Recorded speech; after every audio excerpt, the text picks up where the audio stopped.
Hello, everyone, and welcome back to the channel today. Today, we are diving into a topic that affects every single decision we make, every interaction we have, and ultimately the kind of world we build ethics. What is it? Why does it matter? And how do we even begin to understand our own moral compass? So, in this video, we will be diving deep into the ethics code. So, what are ethics? You have probably heard the term ethics and morality used interchangeably, but there is subtle yet important distinction. Think of morality as your personal compass, the individual principle you hold about right and wrong. It's often deeply personal, rooted in your upbringing and beliefs. Ethics, on the other hand, is a broader, more systematic study of these moral principles.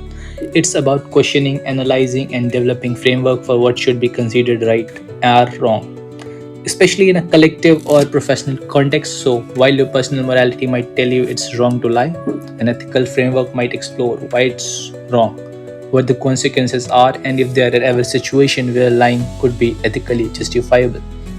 So, ethics in totality is the study of what is right and wrong, good and bad in human conduct. It helps us in deciding what we should do, not what just we can do. It is the foundation of our morality, decision making, and governance. That means ethics is the principle that guides what is right or wrong conduct. So, the next question: how are our ethics shaped? So, if ethics isn't just something we are born with, how is this complex in a guide form? It's a fascinating journey influenced by several key factors. First being family and upbringing. This is where it all begins. Our parents, guardian, and early family experience instill the first sense of right and wrong. We learn by observation and direct teaching, sharing toys, telling the truth, or understanding consequences, isn't it? Then, education and knowledge. As we grow, school plays an important, crucial role. We learn about historical events, different cultures, and philosophical ideas that challenge and expand our understanding of justice, fairness, and human rights. Critical thinking helps us question inherited beliefs.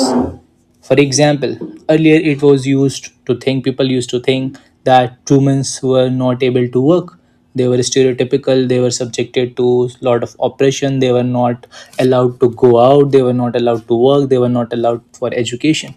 But things changed as people started to question these ideas or these beliefs.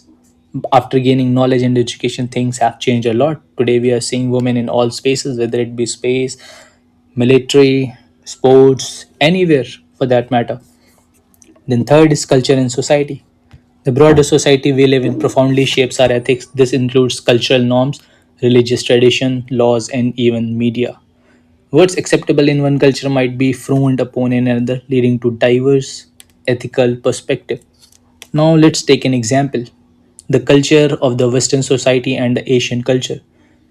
We find a very distinct and contrasting picture in the both the cultures. Like, if we go in the Western society, we'll find the ideas of freedom, we'll find the ideas of individuality, but at the same time we are seeing the Asian societies, the the most common attribute of these societies are collectivism. Then personal experiences and reflection. Life throws curveballs. Our personal triumphs, failures, and especially challenging situation forces us to confront our values. These experiences, coupled with the self reflection, are powerful ethical shapers. For example, experience prejudice might deepen one's commitment to equality. There is a famous philosopher and politician in India called B.R. Ambedkar, who used to be in India, called B.R. Ambedkar.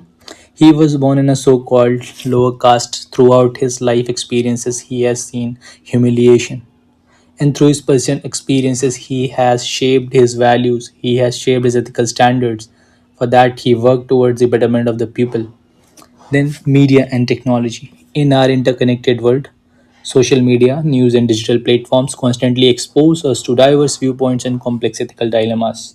From privacy concerns to the impact of AI, this forces us to constantly evaluate and adapt our ethical stance. Why does ethics matter? Is it the good decision compass or the bad decision compass? With so many influences, why is it important to understand and cultivate our ethics?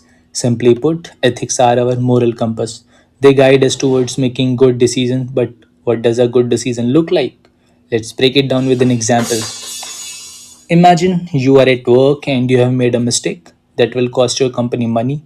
You could try to hide it, hoping no one notices, or you could admit it. There are two scenarios. Without ethics, you might prioritize self preservation, fear the consequences, and try to cover it up. This might lead to a short term gain, but could damage trust, lead to bigger problems down the line, or even cost you your job.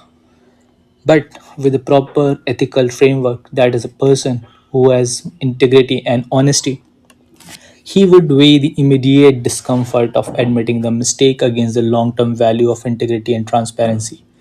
An ethical decision would be to report the error, take responsibility, and work to find a solution. This builds trust, shows accountability, and reinforces a positive company culture, even if it is initially difficult.